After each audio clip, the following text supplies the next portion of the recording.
اعلی حضرت مفتی اعظم حجت الاسلام بریلی تجھے سلام۔ السلام علیکم ورحمۃ اللہ تعالی وبرکاتہ۔ مرکز اہل سنت جامعہ رضویہ منظر اسلام کے یوٹیوب چینل ہم سبق درس نظامی میں آپ کا خیر مقدم ہے۔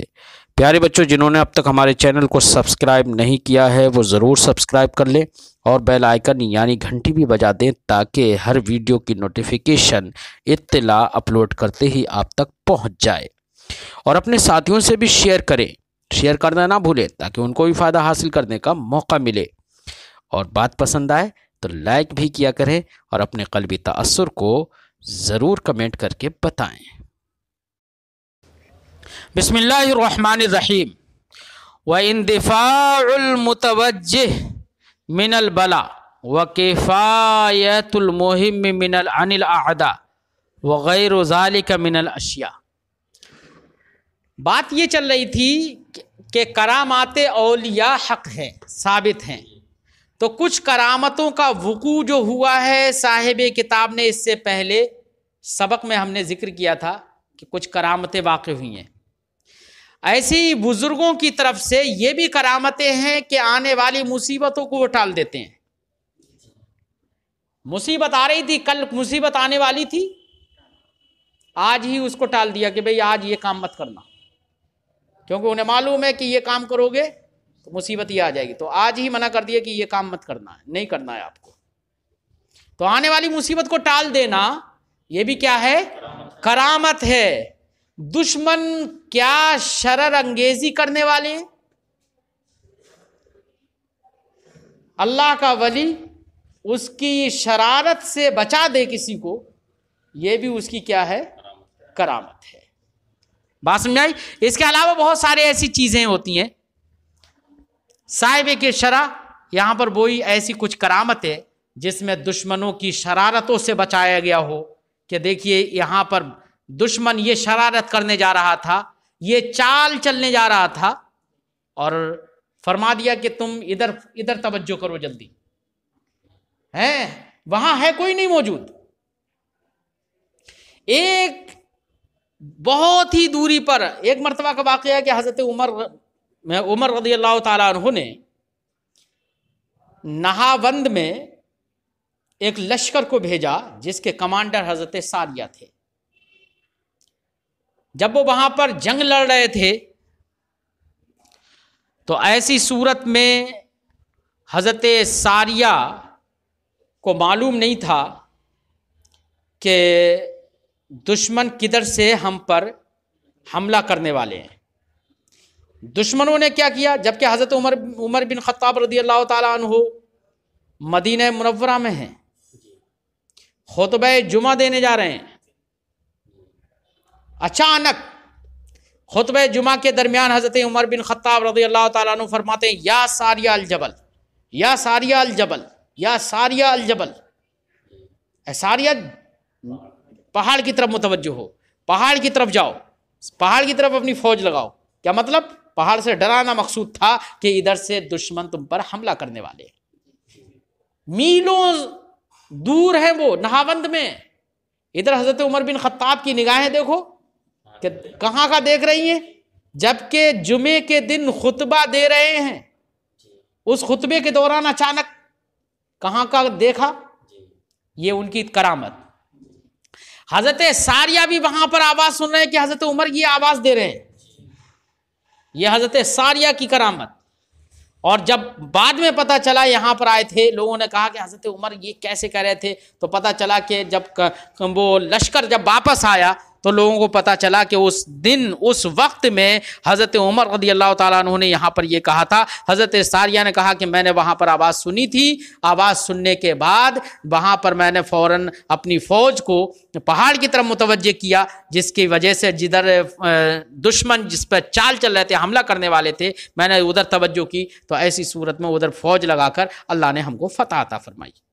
یہ حضرت عمر بن فاروق، حضرت عمر بن خطاب رضی اللہ تعالیٰ عنہ کی کرامت ہے، حضرت ساریہ کی بھی کرامت ہے۔ دیکھیے دشمنوں سے بچا دیا نا، یہی ہے کرامت۔ ایک مرتبہ حضرت عمر بن خطاب رضی اللہ تعالیٰ عنہ نے حضرت عمرو بن عاص رضی اللہ تعالیٰ عنہ کو مصر کا جب قاضی اور حاکم بنا کر بھیجا تو وہاں کے لوگوں نے شکایت کی تھی، میں مفہوم بتا رہا ہوں پورے واقعہ کا. لوگوں نے شکایت کی تھی کہ ہماری یہ جو دریائے نیل ہے نا، یہ تب جاری ہوتا ہے جب اس کو قربانی دے دی جاتی ہے نا، بھیٹ چڑھا دی جاتی ہے، اور ایک سال اس کا پانی بہتا ہے، ایک سال نہیں بہتا ہے.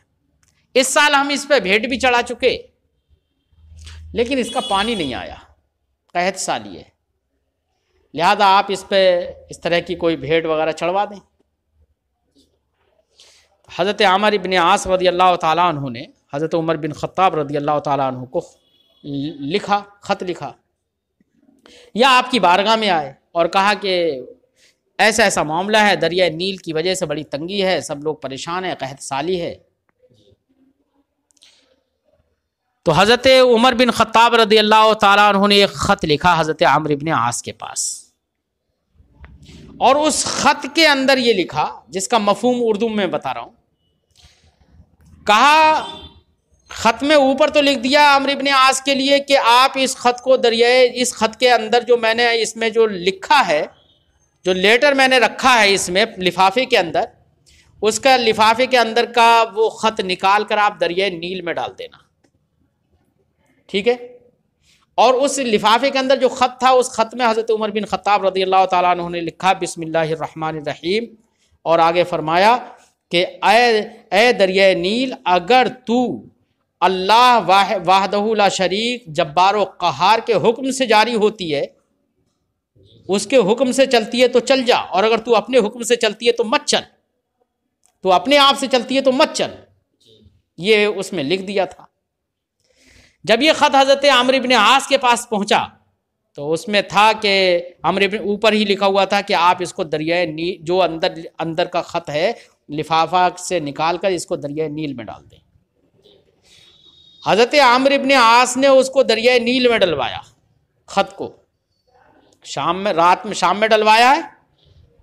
راویوں کی روایت ہے کہ صبح تک، جو سال ایسا تھا جس سال میں دریائے نیل جاری نہیں ہو سکتا تھا، وہ خط ڈالا گیا. صبح تک روایتوں میں ہے کہ 16 گز اونچائی تک پانی چل رہا تھا، 16 گز کی اونچائی تک. 16 گز کتنا ہو گیا، سمجھے نہیں؟ تو دریائے نیل حضرت عمر بن خطاب رضی اللہ تعالیٰ عنہ کے خط کی بنا پر جاری ہو رہا ہے. یہ کس کی کرامت ہے بھائی؟ لوگوں کی مصیبتیں آنے والے، مصیبتیں ٹال دیں، کس کی کرامت ہے یہ؟ اس طرح کے واقعات یہاں پر پیش کر رہے ہیں صاحب کتاب. فرماتے و اندفاع المتوجہ من البلا، آنے والی مصیبتوں کو ٹال دینا، و کفایت المہم من عن الاعداء، دشمنوں کی سرکشیوں سے کافی ہو جانا اور نجات دلا دینا، وغیر ذالک، اس کے علاوہ من الاشیاء، اس کے علاوہ بہت ساری چیزیں. مثال کے طور پر مثل رؤیت عمر، مثال کے طور پر یہ سب کے سب کیا ہیں؟ کرامتیں ہیں. مثل رؤیت عمر، جیسے کہ حضرت عمر رضی اللہ تعالیٰ عنہ کا دیکھ لینا، وہو علی المنبر فی المدینہ، اس حال میں کہ آپ مدینہ میں ممبر شریف پر خطبے کے لیے کھڑے ہوئے تھے. کیا دیکھ لینا؟ جیشہ، اپنے لشکر کو دیکھ لینا، بنہاوند، کہاں پر؟ نہاوند میں. حتی قال لامیر جیشی، یہاں تک کہ حضرت عمر بن خطاب رضی اللہ تعالیٰ عنہ نے ممبر پر کھڑے کھڑے اپنے لشکر کے امیر حضرت ساریہ رضی اللہ تعالیٰ عنہ سے فرمایا اچانک، کیا؟ یا ساریہ الجبل الجبل الجبل، تحذیر لهم من وراء الجبل، یہ حضرت ساریہ کو آپ نے ڈرایا تھا اس سے جو پہاڑ کے پیچھے تھا، پہاڑ کے پیچھے سے دشمن حملہ کرنے والے تھے. لے مکر العدو، دشمنوں کے مکر و فریب سے، ہناک، وہاں پر. وسماع ساریہ کلامہ، حضرت ساریہ کا ان کے کلام کو سن لینا، مع بعد المسافہ، مسافت کی دوری کے باوجود. ہم تو یہاں سے بول رہے ہیں تو نیچے کمرے میں آواز نہیں پہنچ رہی ہے بھائی، نہ نیچے کمرے والا ہماری بات سن رہا ہے. اور یہ وہ بزرگ تھے کہ مدینہ میں کھڑے ہو کر کہہ رہے ہیں ساریہ، یا ساریہ الجبل، اور وہ نہاوند میں سن بھی رہے ہیں، یہ کہہ بھی رہے. انہیں پتا بھی چل گیا کہ ہاں انہوں نے سن لیا. اگر پتا نہیں چلتا، اگر انہیں یہ معلوم نہیں ہوتا کہ ساریہ میری آواز نہیں سن پا رہے ہیں، تو فوراً دشمنوں سے بچنے کے لیے لشکر روانہ کر دیتے، نہیں کر دیتے. لیکن لشکر روانہ نہیں کیا، یہ بھی معلوم ہے کہ حضرت عمر بن خطاب کو کہ ساریہ نے میری بات کو سن لیا ہے اور اس پر عمل بھی کر لیا ہے.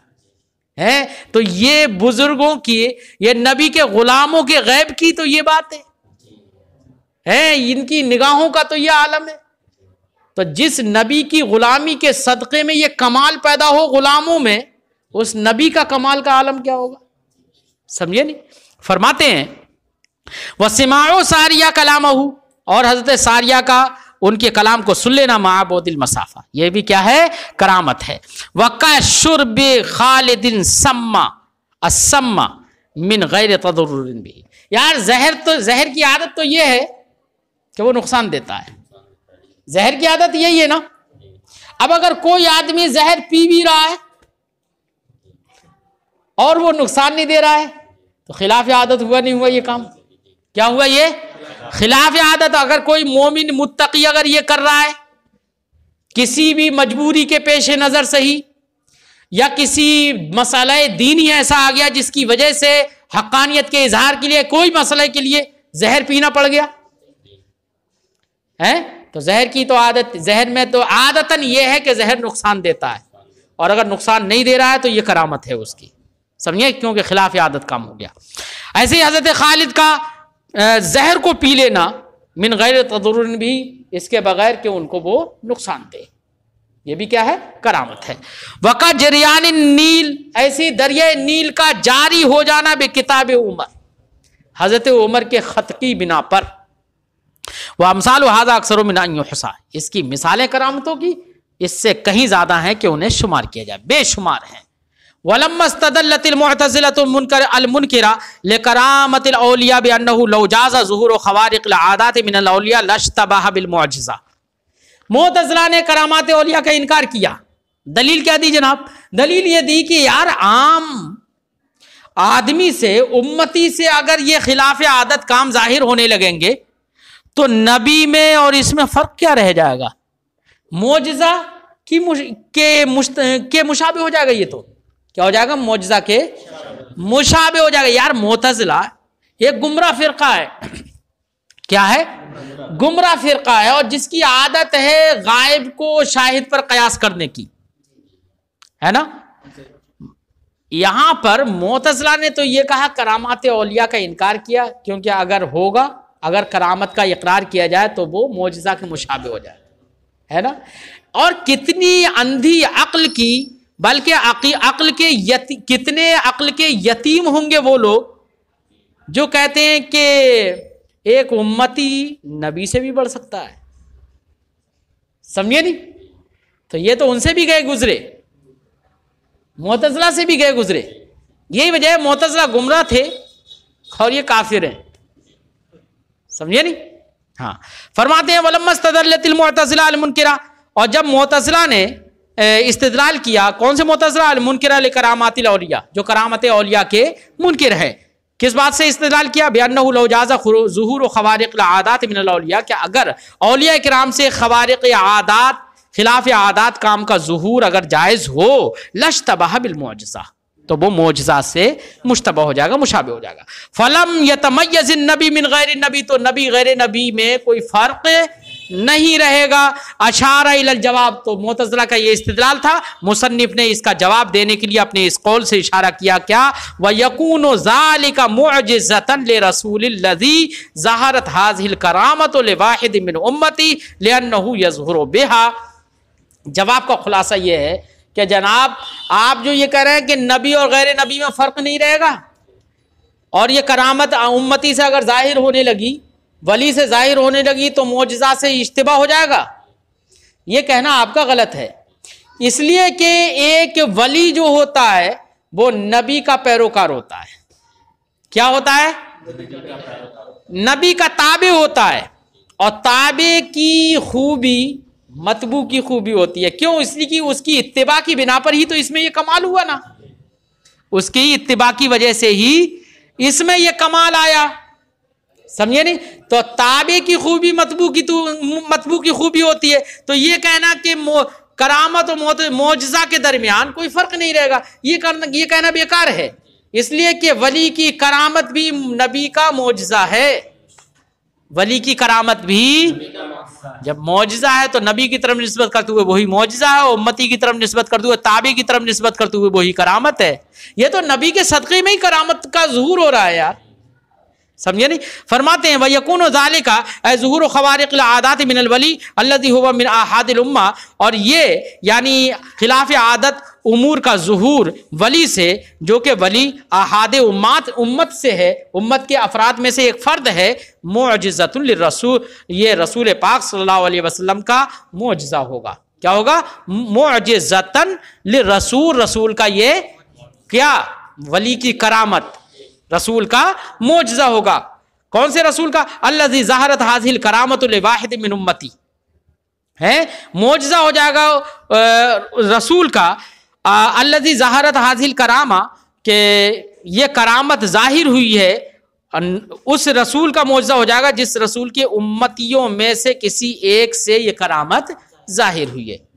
مثلا ہمارے نبی صلی اللہ علیہ وسلم کے امتیوں میں سے کسی امتی سے یہ کرامت ظاہر ہوئی، غوث پاک سے کرامت ظاہر ہوئی ہے، تو یہ ہمارے نبی کا معجزہ ہوگا۔ یہ نہیں ہے کہ ہمارے نبی کے امتی کی کرامت ظاہر ہوئی اور معجزہ بنے حضرت عیسیٰ علیہ السلام کا، ایسا نہیں، سمجھے نہیں؟ اسی نبی کا معجزہ ہوگا یہ جس نبی کے امت کے افراد میں سے کسی فرد سے وہ کرامت ظاہر ہوئی ہے۔ فرماتے ہیں لِأَنَّهُ يَظْهُرُ بِهَا، وجہ سے ظاہر ہوتا ہے کیا؟ أَنَّهُ وَلِيٌّ، کیا ظاہر ہوتا ہے؟ یا أَنَّهُ وَلِيٌّ، یہ يَظْهُرُ کا فاعل ہے، اس کرامت کی وجہ سے ظاہر ہوتا ہے کہ وہ ولی ہے۔ وَلَنْ يَكُونَ وَلِيًّا إِلَّا وَأَنْ يَكُونَ مُحِقًّا فِي الدِّيَانَةِ وَدِيَانَتُهُ الْإِقْرَارُ، اور کوئی ولی نہیں ہو سکتا ہے مگر یہ کہ وہ نبی کے دین کی حقانیت کو بیان کرے، اور دین کی حقانیت کو بیان کرنے کا مطلب یہ ہے کہ اس دین کا اقرار کرے۔ تو جو دین کا اقرار کر رہا ہے وہی ولی ہو سکتا ہے، دین کا جو اقرار نہیں کرتا وہ ولی نہیں ہو سکتا ہے۔ جو کافر ہوگا اس کے لیے استدراج تو ہوگا لیکن کرامت نہیں ہوگی، وہ ولی تو ولی نہیں ہوگا، سمجھے نہیں؟ وہ شیطان ہوگا۔ فرماتے ہیں وہ ہے اقرار باللسان اور اقرار بالقلب بے رسالت رسول ہی۔ فرماتے ہیں ودیانت ہو، اور اس کی دیانت یہ ہے الاقرار بالقلب واللسان، قلب اور لسان سے اقرار کرے بے رسالت رسول ہی، اپنے رسول کی رسالت کا، مع طاعت لہو، اس رسول کی اطاعت کرنے کے ساتھ، فی اوامرہ ہی، اس کے اوامر میں، و نواہی ہی، اور اس کے نواہی میں، حتی لو ادعا ھذا الولی الاستقلال بنفسہ، اگر اس ولی نے مستقل بے نفسہ کا دعویٰ کر لیا کہ بھائی میں رسول کی اطاعت نہیں کرتا ہوں، میں خود سے اتنا مضبوط ہوں، میں خود اپنے ذاتی طور پر یہ کرامتوں کا ظہور کرتا ہوں، اگر اس نے یہ دعویٰ کر لیا تو یہ ولی بھی نہیں ہوگا۔ کیا نہیں ہوگا؟ ولی نہیں ہوگا۔ جب ولی نہیں ہوگا تو اس کا خلاف عادت کام کا ظہور، یہ کرامت نہیں ہوگا، پھر کس میں جائے گا؟ یہ استدراج میں جائے گا۔ پھر کیوں؟ اس لیے کہ یہ نبی کی نبوت اور نبی کی رسالت کا معترف کب ہے؟ ولی وہ ہوگا جو اپنے نبی کی رسالت کا قلب سے اور لسان سے دونوں طرح سے معترف ہو۔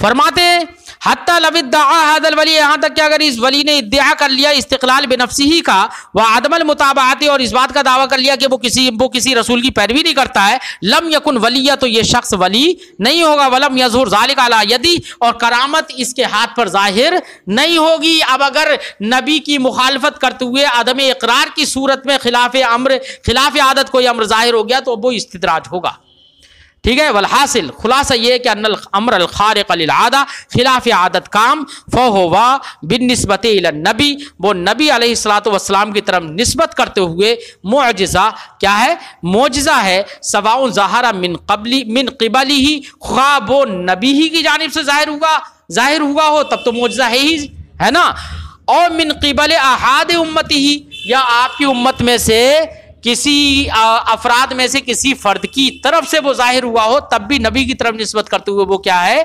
معجزہ ہے، سمجھے نہیں؟ اور اعلیٰ حضرت علیہ رحمت و رضوان کو میں یہاں پر بتا دوں، ہمارے علماء فرماتے ہیں کہ آیت من آیات اللہ، اللہ کی نشانیوں میں سے ایک نشانی ہے، اور وہ معجزۃ من معجزات رسول اللہ، اور رسول اللہ صلی اللہ علیہ وسلم کے معجزات میں سے ایک معجزہ ہے، کیونکہ وہ ان کی شخصیت، ان کی ذہنیت اور ان کی وقادیت اس حال کو پہنچ گئی تھی کہ ان کی کتابوں کو پڑھو تو خلاف عادت ہی کام وہ نظر آتا ہے نا. اور ہر امتی کی خلاف عادت جو بھی کام ہے امتی کا، وہ خلاف عادت کام اس امتی کا، اس ولی کا کرامت ہے اور نبی کی طرف نسبت کرتے ہوئے معجزہ تو خلاف عادت کام انجام دیا اعلیٰ حضرت علیہ الرحمٰن نے، اس لیے کو معجزۃ من معجزات رسول اللہ اگر کہا جائے تو کیا حرج کی بات ہے. سمجھے نہیں؟ فرماتے ہیں وبالنسبت الی الولی، اور ولی کی طرف نسبت کرتے ہوئے وہ کرامت ہوتی ہے، لخلوہ عن دعوی نبوت، کرامت ہوتی ہے، معجزہ نہیں ہو سکتا. کیوں؟ اس لیے کہ ولی نے جو خلاف عادت کام ظاہر کیا ہے وہ دعوی نبوت سے خالی ہے نا. تو اس کی طرف نسبت کرتے ہوئے، کیونکہ معجزہ تبھی ہو سکتا ہے جبکہ دعوی نبوت بھی ہو.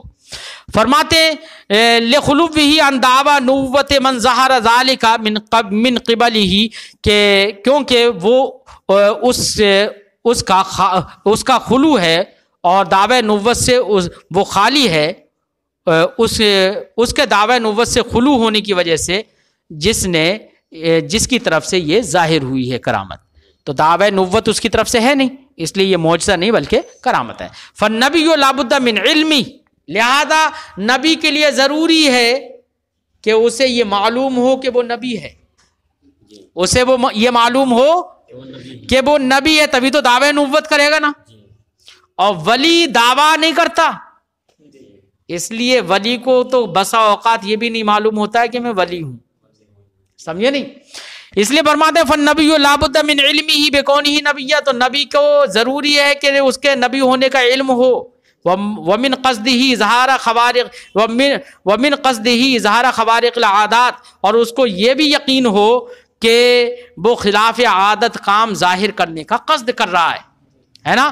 ومن حکمہ قطعا بموجب المعجزات بخلاف الولی، اور اس کو اس بات کا بھی یقین ہو کہ وہ قطعی طور پر معجزات کے مقتضیات کا فیصلہ کر رہا ہے، یا اس کا حکم قطعی یہ ہے کہ بے موجبات المعجزات کے وہ معجزات کے مقتضیات اور موجبات سے فیصلہ کرتا ہے نا. حکم لگاتا ہے، فیصلہ کرتا ہے، برخلاف ولی کے، ولی کو معلوم نہیں ہوتا ہے، اپنی ولایت کا ہی نہیں پتا، اپنے ولی ہونے کا اسے علم نہیں ہوتا ہے. خلاف عادت کام قصدن نہیں کرتا، بلا قصد بھی ظاہر ہو جاتا ہے.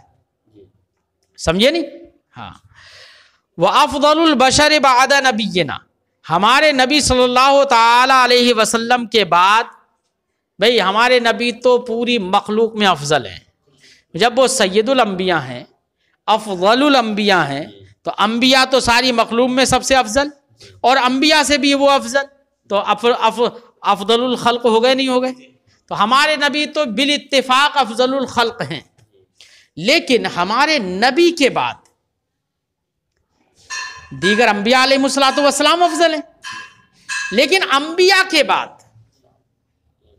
کون افضل ہے؟ ظاہر بات ہے انسان ہی افضل ہوں گے. کیا ہوں گے؟ لیکن انسانوں میں کون سب سے زیادہ افضل ہے؟ تو فرماتے ہیں انبیاء علیہ السلام کے بعد سب سے زیادہ فضیلت رکھنے والی شخصیت جو ہے وہ حضرت ابوبکر صدیق رضی اللہ تعالیٰ عنہ ہے نا. پھر حضرت عمر فاروق، پھر عثمان غنی، پھر حضرت مولا علی رضی اللہ تعالیٰ عنہ. سمجھے نہیں؟ یہ فضیلت ہے، یہ ترتیب وار بزرگوں سے یہی منقول ہے. اور اگر ہمارے نبی کے بعد سے مراد بعدیت زمانیہ، یاد رکھنا، کوئی یہ نہ کہے کہ مصنف نے یہ کہہ دیا افضل البشر بعد نبینا، ہمارے نبی کے بعد سب سے افضل بشر. تو ہمارے نبی کے بعد سب سے افضل بشر کا معنی یہ نہیں ہے کہ انبیاء سے بھی افضل حضرت ابوبکر صدیق ہیں. بعدیت سے مراد بعدیت زمانیہ ہے، یعنی ہمارے نبی کے زمانے کے بعد کا جو زمانہ ہے اس زمانے میں سب سے افضل کون ہے. اس لیے انبیاء سے مقابلہ یہاں پر نہیں ہے. سمجھے نہیں؟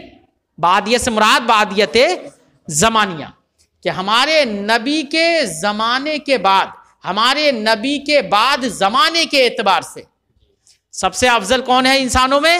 حضرت ابوبکر صدیق. تو یہ کوئی نہ کہے کہ انبیاء علیہ السلام سے افضل کہہ دیا. کیوں؟ اس لیے کہ انبیاء علیہ السلام جتنے بھی ہیں وہ سب کے سب ان کا زمانہ ہمارے نبی کے زمانے سے پہلے کا ہے، اس لیے ان سے نہیں ہے. ہے؟ ہاں، کون ہے؟ حضرت ابو بکر صدیق۔ حضرت ابو بکر صدیق کی افضلیت پر دلیل وہ حدیث پاک ہے جس میں نبی کریم صلی اللہ علیہ، بہت ساری روایتیں ہیں، ایک دو نہیں، بہت ساری روایتیں ہیں۔ حضرت ابو بکر صدیق رضی اللہ تعالیٰ عنہ سرکار دو عالم صلی اللہ علیہ وسلم جب کبھی نماز کے وقت میں کسی مجبوری کے پیش نظر جماعت میں نہیں آ پاتے تھے تو حضرت ابو بکر صدیق رضی اللہ تعالیٰ عنہ کو لوگ نماز کے لیے، امامت کے لیے آگے بڑھاتے تھے، تو آپ نماز پڑھاتے تھے۔ امامت کا ہونا یہ اس بات کی دلیل ہے کہ آپ افضل تھے، ہے نا۔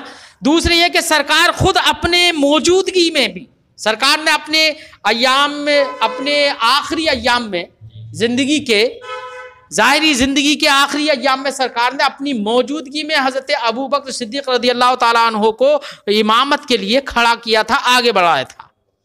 یہ دلیل ہے اس بات کی کہ حضرت ابو بکر صدیق دیگر تمام لوگوں سے افضل تھے، ہے نا۔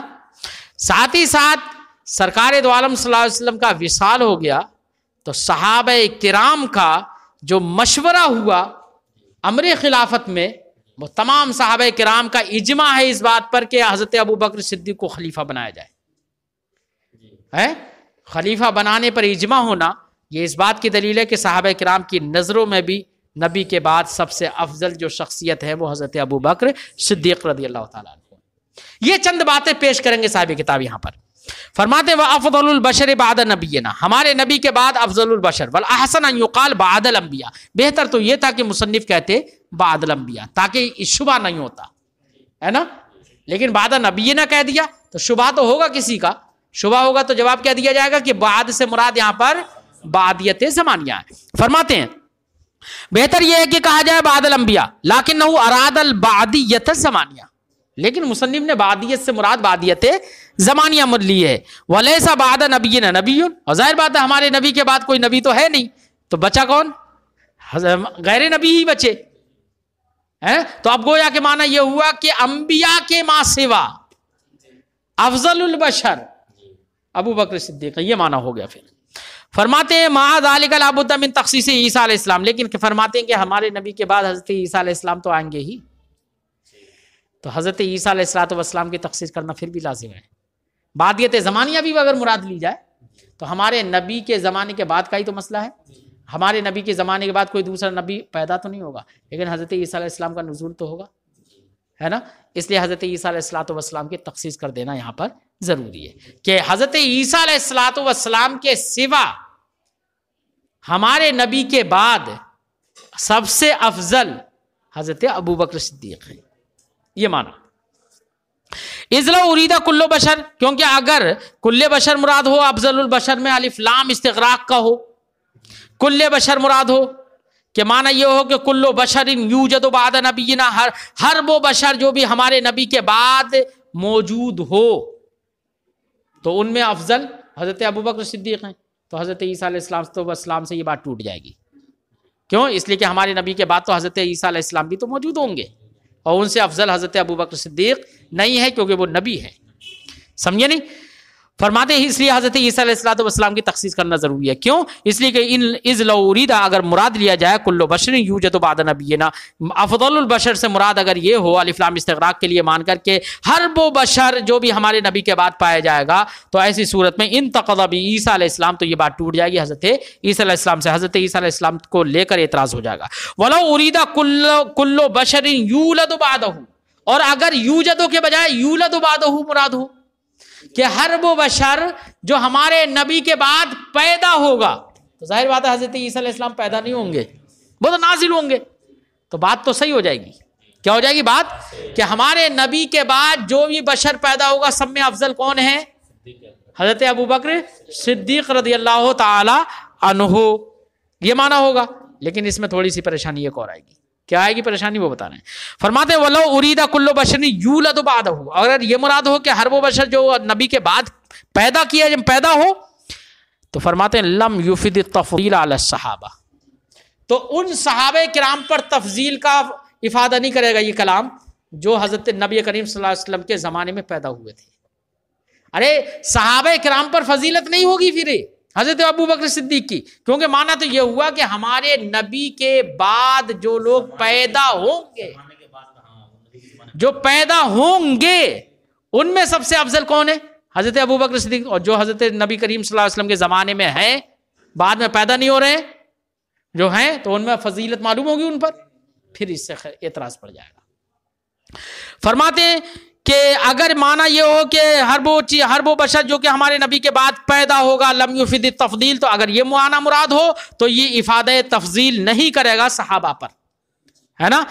ولو ارید کل بشر هو موجود علی وجہ الارض، اور اگر یہ مراد ہو کہ ہر اس بشر سے افضل ہے حضرت ابو بکر صدیق، جو موجود ہے بشر روئے زمین پر ہے، اس وقت میں روئے زمین پر جو موجود ہیں، تو اس وقت میں جو روئے زمین پر موجود ہیں، تو ابھی تو تابعین اور تابعین کے بعد والے تو ابھی آئے بھی نہیں ہیں، وہ تو روئے زمین پر موجود ہی نہیں ہے، تو ان پر فضیلت معلوم نہیں ہو پائے گی پھر، ہے نا.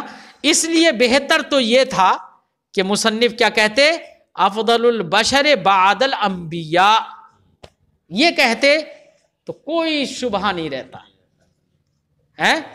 ہاں، ورنہ اگر بعد نبی نے کہا تو اتنی تعویلیں کرنے کے بعد بھی کچھ نہ کچھ رہ جا رہا ہے. اس لیے صاحب شرح نے فرمایا تھا والاحسن ان یقال، فرماتے ہیں ولو ارید کل بشر هو موجود علی وجہ الارض، اور اگر مراد ہو افضل البشر سے ہر وہ بشر جو کہ اس وقت میں روئے زمین پر موجود ہو، ہمارے نبی کے بعد جو روئے زمین پر موجود ہوں، تو نبی کے بعد روئے زمین پر جو موجود ہوں گے وہ تو صحابہ ہی تو ہوں گے، ہیں تابعین تو موجود نہیں ہوں گے، کیونکہ اگر تابعین بھی اس وقت موجود ہوتے وہ تابعی کیوں ہوتے، وہ تو صحابی ہوتے پھر، سمجھے نہیں. تو فرما رہے ہیں کہ روئے زمین پر موجود ہو ہمارے نبی کے بعد یہ مراد ہو تو یہ لم یفید التفضیل علی التابعین، تو یہ تابعین پر تفضیل کا افادہ نہیں کرے گا یہ قول. ومن بعدہم، تابعین کے بعد جو لوگ ہوں گے ان پر تفضیل کا افادہ نہیں کرے گا. ولو ارید کل بشر یوجد علی وجہ الارض فی الجملہ، اور اگر یہ مراد ہو کہ ہر ہمارے نبی کے بعد ہر اس بشر سے افضل ہیں حضرت ابو بکر صدیق، جو بھی بشر روئے زمین پر موجود ہوگا، تو جو بھی بشر موجود ہوگا ہمارے نبی کے بعد اس سے افضل ہیں، تو سب پر فضیلت معلوم ہوگی. لیکن حضرت عیسیٰ علیہ الصلوۃ والسلام بھی تو موجود ہوں گے بعد میں، تو ان پر بھی فضیلت لازم آ جائے گی، ہے نا. اس لیے کچھ بھی معنی لے لو ٹوٹ جا رہا ہے. اس لیے بعد نبینا نہ کہہ کر بہتر یہ تھا کہ بعد الانبیاء کہتے. فرماتے ہیں ولو اریدہ، اور اگر یہ مراد لیا جائے کل بشر ہر وہ بشر یوجد علی وجہ الارض، جو سرزمین پر پایا جائے گا، فی الجملہ جو پایا جائے، سمجھے نہیں. تو انتقضا، اگر یہ معنی مراد ہو انتقضا بعیسیٰ علیہ السلام، تو یہ بات ٹوٹ جائے گی حضرت عیسیٰ علیہ الصلوۃ والسلام سے.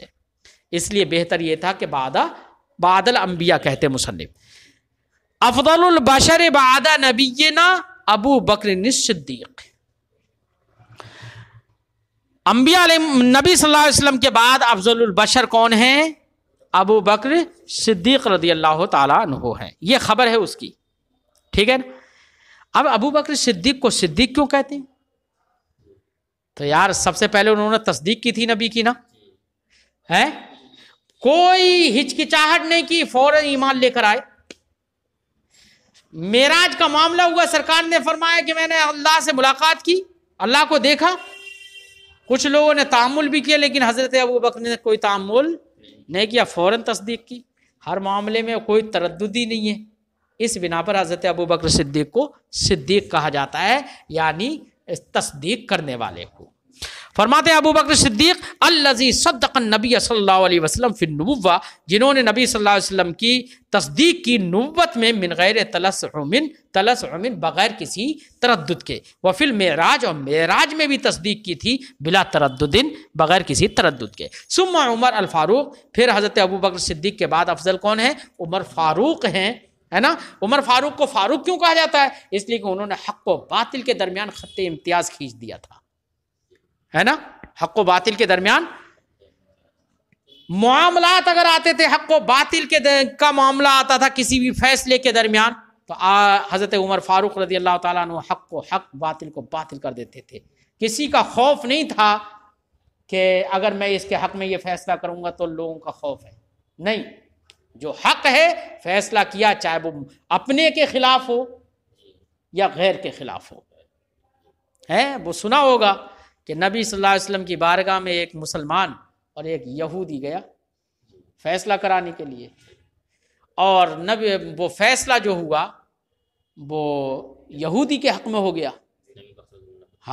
فیصلہ یہودی کے حق میں ہو گیا. پھر وہ مسلمان سوچنے لگا کہ یار یہ فیصلہ میرے خلاف ہو گیا. اب وہ مسلمان کیا، وہ تو منافق تھا. کیا تھا وہ؟ منافق تھا. وہ سوچنے لگا یہ تو میرے خلاف ہو گیا. تو کہا کہ چلو حضرت عمر کے پاس چل رہے ہیں، فیصلہ وہاں پر کروائیں گے. وہاں پر گئے تو یہودی نے کہا کہ نبی کریم صلی اللہ علیہ وسلم نے یہ فیصلہ یہ کیا تھا. تو حضرت عمر فاروق رضی اللہ تعالیٰ عنہ نے فرمایا تیری کس کی یہ مجال کہ نبی کے بعد عمر کی یہ مجال کہ وہ فیصلہ کرے اور سنے معاملے کو. تلوار نکال کر آئے اور گردن اڑا دی مسلمان کی، کہ جو اپنے آپ کو مسلمان کہہ رہا تھا گردن اڑا دی کہ نبی کے بعد کسی اور کے پاس فیصلہ کرانے جائے. سمجھے نہیں؟ یہ معاملہ تھا. حضرت عمر فاروق رضی اللہ تعالیٰ عنہ جب خلیفہ بنے تھے تو شدت کا یہ عالم فرمایا کوئی کسی پر ظلم نہ کرے. اگر کسی نے کسی پر ظلم کیا تو ظالم کو پکڑ کر اس کو گرا کر اس کے جبڑے پہ پیر رکھ کے اس کا جبڑا توڑ دوں گا. سمجھے نہیں؟ سختی کا عالم یہ تھا، ظالموں کے خلاف سختی کا عالم یہ تھا، اور مظلوموں اور پریشان اور یتیموں کے ساتھ رحم اور رحم کا عالم یہ تھا کہ بیواؤں کے لیے، بچوں کے لیے خود سے جا کے بازار سے سبزیاں لا کے دے رہے ہیں. سمجھے نہیں؟ یہ حال تھا. حضرت عمر فاروق رضی اللہ تعالیٰ عنہ حضرت ابو بکر صدیق کے بعد افضل ہیں. کیا؟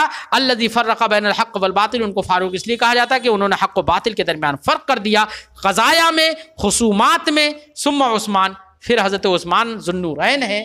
حضرت عثمان ذو النورین کو ذو النورین کیوں کہتے ہیں؟ دو نور والے. اس کا مطلب کیا ہے؟ نبی کریم صلی اللہ علیہ وسلم کا ہر ٹکڑا ایک نور ہے. تیری نسل پاک میں ہے بچہ بچہ نور کا، تو ہے عین نور تیرا، سب گھرانہ نور کا. سرکار کی اولاد نور نہ ہو، ہے نا؟ یہ اعلیٰ حضرت علیہ رحمہ فرماتے ہیں. حضرت عثمان غنی کو ذو النورین اسی لیے کہا جاتا ہے کہ ان کے نکاح میں سرکار کی 2 صاحبزادیاں آئی تھیں. 2 صاحبزادیاں نکاح میں آئیں ایک کے بعد دیگرے، تو 2 نور آئے. وہ 2 نور والے ہیں. فرماتے لأن النبی علیہ السلام زوجہ رقیہ. پہلے نبی کریم صلی اللہ علیہ وسلم نے حضرت عثمان غنی سے نکاح کیا تھا اپنی بیٹی رقیہ کا. ولما ماتت رقیہ، اور جب حضرت رقیہ رضی اللہ تعالی عنہا کا انتقال ہو گیا، زوجہ ام کلثوم، تو پھر حضرت عثمان غنی کی نکاح کر دیا کس کا؟ ام کلثوم کا.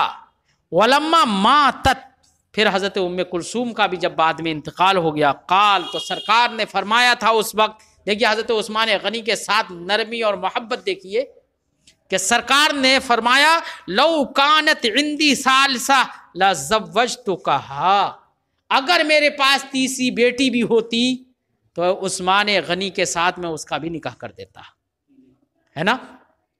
تو 2 بیٹیاں آپ کے نکاح میں تھیں، اس لیے آپ کو ذو النورین کہا جاتا ہے. ثم علی المرتضی، پھر حضرت علی مرتضی رضی اللہ تعالیٰ عنہ افضل ہے. یہ 4تھے خلیفہ ہیں اور فضیلت میں حضرت عثمان غنی رضی اللہ تعالیٰ عنہ کے بعد ہے. المرتضی آپ کو کیوں کہا جاتا ہے؟ مرتضی، ارتضی، یرتضی، ارتضا کا معنی ہوتا ہے چننا، منتخب کرنا. تو آپ اللہ کے بندوں کے مابین منتخب تھے. کیا تھے؟ نبی کریم صلی اللہ علیہ وسلم کے اصحاب کے مابین آپ بھی چنیدہ تھے، اس لیے آپ کو علی المرتضی کہا جاتا ہے. فرماتے ہیں علی المرتضی، پھر حضرت علی رضی اللہ تعالیٰ عنہ ہیں. مرتضی کیوں کہا جا رہا ہے؟ من عباد اللہ، جو اللہ کے بندوں کے مابین مرتضی ہیں، چنے ہوئے ہیں، پسندیدہ ہیں. وخلص اصحاب رسول اللہ، اور نبی کریم صلی اللہ علیہ وسلم کے اصحاب میں جو خالص اور برگزیدہ ہیں. علی ھذا وجدنا السلف، صاحب شرح فرماتے ہیں اسی ترتیب پر ہم نے اپنے بزرگوں کو پایا. یعنی اپنے بزرگوں میں سے جن کو بھی ہم نے دیکھا انہوں نے فضیلت میں جب ترتیب پیش کی ہے تو یہی ترتیب پیش کی ہے. کیا؟ سب سے پہلے حضرت ابوبکر صدیق، پھر عمر فاروق، پھر عثمان غنی، پھر اب مولا علی رضی اللہ تعالیٰ عنہ. یہاں سے در حقیقت صاحب شرح کا رد کرنا ہے رافضیوں پر. کس پر؟ رافضیوں پر، جو حضرت علی رضی اللہ تعالیٰ عنہ کو خلیفہ اول سمجھتے ہیں اور حضرت ابوبکر صدیق اور دیگر صحابہ کرام پر حضرت علی کو فضیلت دیتے ہیں. تو صاحب شرح فرماتے ہیں ہم نے اپنے بزرگوں کو تو یہی دیکھا، کرتے ہوئے دیکھا، اور ایسی ہی ترتیب بیان کرتے ہوئے دیکھا ہے نا. اب اگر اس کے خلاف کوئی کر رہا ہے تو ہمارے بزرگوں کے نقش قدم کے خلاف چل رہا ہے، ان کے مسلک کے خلاف چل رہا ہے. لہذا رافضی بزرگوں کے مسلک سے باہر ہے، یہ تو مطلب نکلا پھر، ہے نا. اب کیا ہیں دلائل ان کے رافضیوں کے؟ کہ حضرت علی رضی اللہ تعالیٰ عنہ افضل ہیں، اور معاذ اللہ یہ لوگ تو حضرت ابوبکر صدیق وغیرہ صحابہ کو غاصب کہتے ہیں. سمجھے نہیں؟ تو ویسے ہی کافر ہیں یہ تو، صحابہ کی توہین کرنے کی بنا پر. تو کیا ہے تحقیق اس کی؟ اس کو انشاءاللہ